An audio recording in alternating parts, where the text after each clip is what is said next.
संसद में विपक्ष की आवाज दबाने की कोशिश हो रही है। विपक्ष को मुद्दे नहीं उठाने दिए जा रहे हैं, नियमों का पाठ पढ़ाया जा रहा है, तो सत्ता पक्ष को खुली छूट दी जा रही है।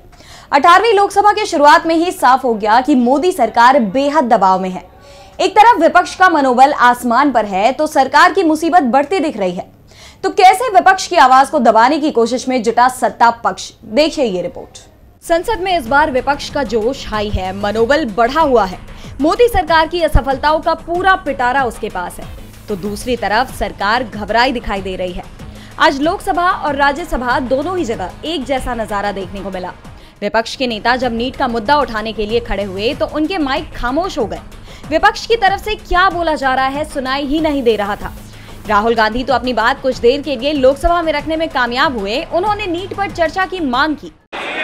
हिंदुस्तान के जो स्टूडेंट्स हैं उनको हम जॉइंट मैसेज देना चाहते थे। हाँ दें, आप सुनिए जॉइंट मैसेज देना चाहते थे ऑपोजिशन और सरकार के साइड से कि इस मुद्दे को हम ज़रूरी मानते हैं, और इसीलिए हमने सोचा था कि आज स्टूडेंट्स की रिस्पेक्ट करने के लिए हम नीट पर डिस्कशन करें।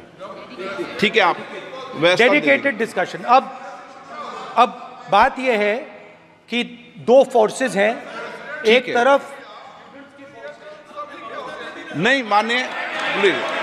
ओके, सभा पटल पर रखे जाने वाले पत्र आइटम नंबर 3।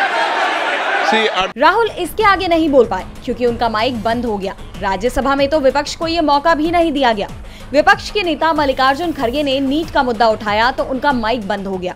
आज स्टूडेंट्स बहुत परेशान है। सर, नीट का एग्जामिनेशन बार 7 साल में 70 बार पेपर लीक होता है। I do not तो क्या है 7 साल में nothing will go on record. 70। I am not getting no. Leader of the opposition is expected to confine to the issue. No, sir, sorry, please, sir, बैठिए, please, take your seat, take your time. Mic बंद हुआ तो खड़गे राज्यसभा की well में आ गए। 10 minute तक हाथ उठाए खड़े रहे, लेकिन उपसभापति ने खड़गे पर ध्यान नहीं दिया, जिसे लेकर कांग्रेस अध्यक्ष ने कहा कि राज्यसभा के उपसभापति ने जानबूझकर मुझे नजरअंदाज करके मेरा अपमान किया। उनका ध्यान खींचने के लिए मैं अंदर वेल में गया। जब नेता विपक्ष नियमानुसार उनका ध्यान आकर्षित करता है तो उन्हें उसकी ओर देखना चाहिए, लेकिन मुझे अपमानित किया गया। दरअसल विपक्ष की मजबूती और संविधान को लेकर विपक्ष की आक्रामक रणनीति का बीजेपी के पास कोई तोड़ नहीं दिख रहा है। इसलिए अब सदन के अंदर उसकी आवाज दबाने की कोशिश तेज हो गई है। लेकिन इस बार जनता ने विपक्ष को मजबूत आवाज दी है। ऐसे में सरकार अगर सदन में बोलने से रोकेगी तो सड़क पर इसकी गूंज सुनाई देगी। डीबी लाइव की रिपोर्ट।